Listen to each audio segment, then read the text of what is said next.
Hey everybody, I just finished another book in the Fear Street Senior series. This is Sweetheart, Evilheart, Episode 8.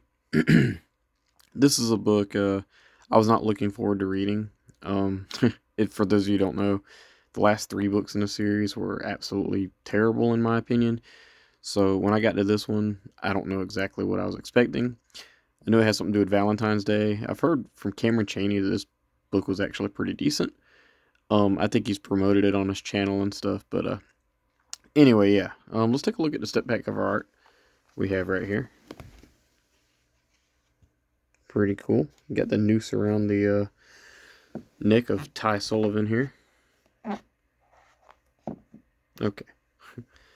Yeah. So the story itself follows this guy named Ty Sullivan. He is a ladies' man, and he, loves to flirt around and date different girls and stuff.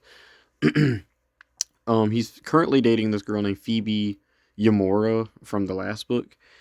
And yeah, he's dating her, and he's trying to sneak around and date this other girl named Trisha, who is the girl who sees the visions of this Fear Street Seniors class, and he's also trying to date a girl named Marla, which I couldn't take anything about Marla.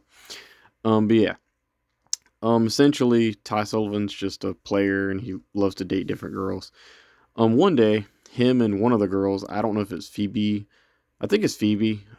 They're in the attic, and no, it's Marla because he's actually trying to trick her into like messing around with them and all.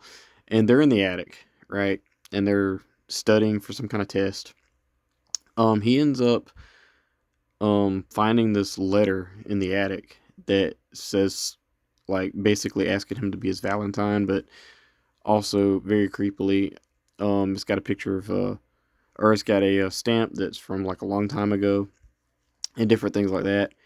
And it's basically a Valentine that says it's from Amy.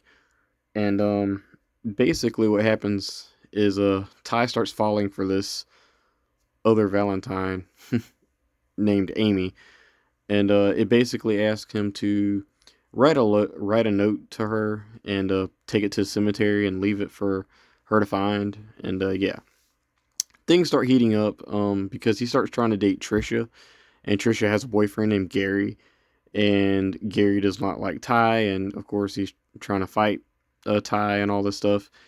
One night, him and Trisha's out on a date, and they go to the movies, I think, and they come back, and his backseat is covered in blood, and there's a dead rabbit with a knife stuck in its stomach.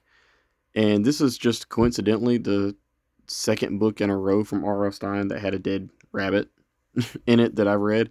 My last book was Goblin Monday, and this one here had a dead rabbit in it.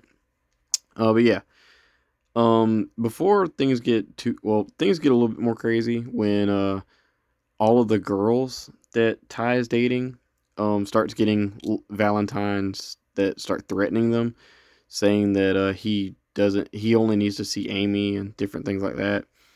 And this builds up to the climax, and the climax in this one was a little predictable, but still pretty decent, I think. It does get a little convoluted because you don't know, like, it's kind of left ambiguous as to what is true and what's not in a way. But yeah, that's all I'm gonna say about that. The twist kind of in the end, I kind of guessed, and also guessed what was actually happening, who was doing this. But the very last page, kind of was pretty good. I like that part. Mostly of anything else in this book. Other than that, this is pretty much your standard Fear Street Seniors book, in my opinion. It wasn't amazing. It was better than the last three, but that doesn't say much. One thing I've noticed about this series is nothing's referenced in previous books. All right, Phoebe in the last book, I'm pretty sure, if I remember right, went through a bunch of crazy stuff, or a good bit of crazy stuff, and it's not even referenced. There's a guy from the second book, In Too Deep. I think it's Kenny is his name, and he doesn't reference anything. Like nobody. This is a 12-book series. They're talking about the whole series, seniors being dead. You already seen two people, or you've seen a few people die and stuff, and nothing's even mentioned. But yeah, I mean, it does mention that like previous characters die, but like that's it. It's just kind of glanced over. But yeah, that's basically it for Sweetheart Evilheart. There's not much more else to say that I can think of. It's definitely not one of my favorites.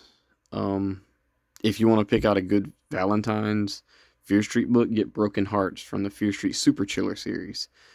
But yeah, I think that's about it for me, guys. I really don't know what else to say about it. Like I said, the ending was pretty predictable. The very last twist was kind of predictable too, but like at least it was something that I kind of welcomed.